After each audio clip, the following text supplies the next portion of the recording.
수정과학고에서 학교 프린트로 나온 문제라고 하는데 학생들이 좀 어려워했다고 합니다. 이 문제를. 왜 그런가 봤더니 여기 구간 크기는 3이고 여기 구간 크기가 4예요. 구간 크기가 기출문제랑 좀 다릅니다. 이 문제를 쉽게 생각했다가 어려워했던 이유는 바로 기출문제 때문인데요. 극값도 없다 그러고 새로운 조건까지도 이렇게 달려버렸어요.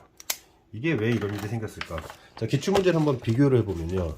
이 기출문제는 여기 간격이 4, 직선도 간격이 4. 그래 놓고 이 정적분의 최소값이 뭐냐 이런 질문이었는데, 그때는 이 문제에서는 여기 평행이동을 이렇게 시켜가지고 만나는 요 교점이 있을 겁니다.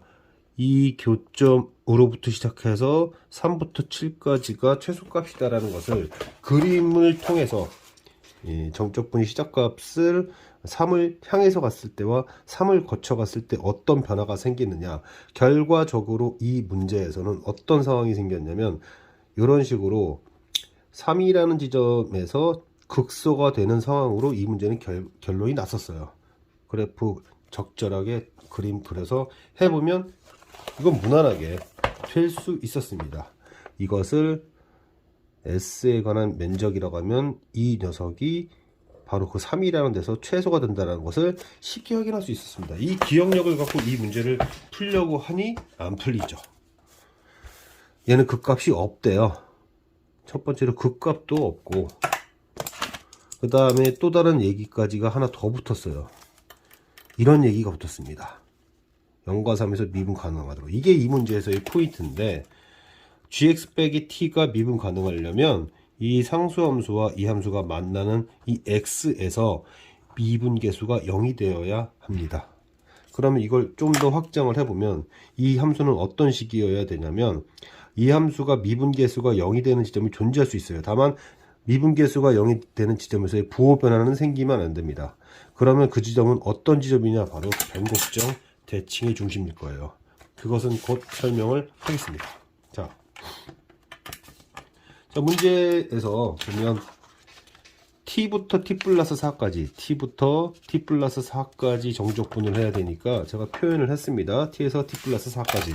자, 그런데 이제 그림이 그럼 이런 식이 되겠죠. 이런 식이 될 겁니다. 이걸 어떻게 계산할 건지는 뭐 조금씩 뭐 두 가지 정도 방법이 있는데, 일단은 얘를 평행이동 시켜서 만든 이 교점이 뭐가 될까 찾아봅니다. 찾아보면 x좌표는 3-a가 돼요. 이것이 0과 3 사이 있어야 됩니다. 따라서 a의 범위가 제한이 돼요. 이렇게 제한이 됩니다. 질문은 t로부터 여기까지니까 뭐 직접적 계산을 해도 돼요. 다른 방법도 좀 이따 소개를 하겠지만, t부터 4까지는 2차 함수를 정적분하고, 그 다음에 3부터 t 플러스 4까지는 삼각형의 면적 구하는 방식, 2분의 1 곱하기 밑변 길이는 t 플러스 1, 높이는 여기가 a의 t 플러스 1 되니까 이렇게 되겠죠. 이거를 미분을 합니다. 이걸 미분하면은 변수가 밑에 있을 때 들어갈 때는 쏙 들어갈 때 마이너스를 달고 들어가야 돼요. 마이너스를 달고 들어가야 됩니다. 그리고 여기는 2분의 a의 t제곱이니까 얘가 되겠죠. 이 도함수의 부호 변화가 없어야 된다는 것과, 그 다음에 중요한 지점으로서 대칭의 중심까지 이렇게 잡아요.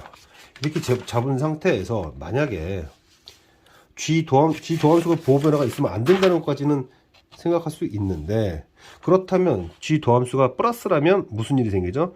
미분계수가 항상 플러스가 될 테니까 어떤 점에서든 함수값을 들이대면, 갖다 두면 무조건 크로스 포인트가 되면서 이 크로스 포인트에서 미분 불가가 됩니다. 미분 가능한 점이 나올 수가 없게 돼요. 이렇게 되면. 따라서 g 도함수는 어떻게 해야 되냐면 t축과 접해야 됩니다. 바로 t축과 접하는 이 지점이 무엇이냐? 변곡점이다. 그래서 제가 변곡점 미리 구해놓은 겁니다. 이렇게 변곡점을 구해놓은 거예요. 그리고 그 지점이 사실은 대칭의 중심이 되는 것이고, 바로 이 점에서 gk가 딱 들어가줘야 되는 거예요. 그러면 바로 이 문제에서 말했던 gt와 gk가 미분 가능한으로 가는 상수 k, 그 k는 무엇이었냐면 이 함수의 대칭의 중심의 x좌표였던 겁니다. 대칭의 중심 x좌표였던 거죠.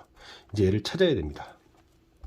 그러면은 3차 함수죠. 지금 문제를 구했을 때 아마 3차 함수였을 거예요. 이렇게 3차 함수였을 겁니다. 그럼 미분하면 2차 함수가 될 것이고, 그 2차 함수는 계산하기 편하게끔 아까 미리 해놨죠. t제곱에 a-3t, a-3t 이렇게 나왔었어요.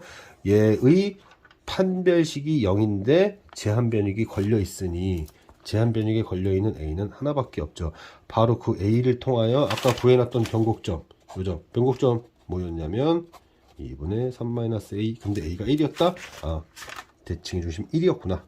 대칭의 중심 1이었구나. 즉 여기가 1이구나 라는 걸 알 수 있게 되는 거고, 이 a를 찾았다라고 하는 것은 g 도함수도 찾았고 그 다음에 함수식도 실제로 찾은 형태가 되는 거죠. a만 나오면 개수가 다 결정이 되니까. 그래서 실제로 끝났는데요. 잠깐 그 GT, 물론 도함수를 통해서 역으로 가도 되고요. 잠깐 소개를 해보면, 아까 전에 제가 계산한 방식은 이런 방식으로 계산했는데, 이거 실제로 어떻게도 할 수 있냐면, 여기 t가 있고, t 플러스 3까지 이 부분을 여기다 갖다 주고요. 여기만 계산할 수도 있어요. 그러면 이건 공식을 쓸 수 있으니까, 공식 쓰고 0부터 t까지는 위에 있는 2차 함수에서 밑에 있는 직선을 빼는 방식. 그리고 사다리꼴 넓이 공식 이렇게 해도 되는데, 이거는 이제 기출문제를 제가 생각해서 한 건데요.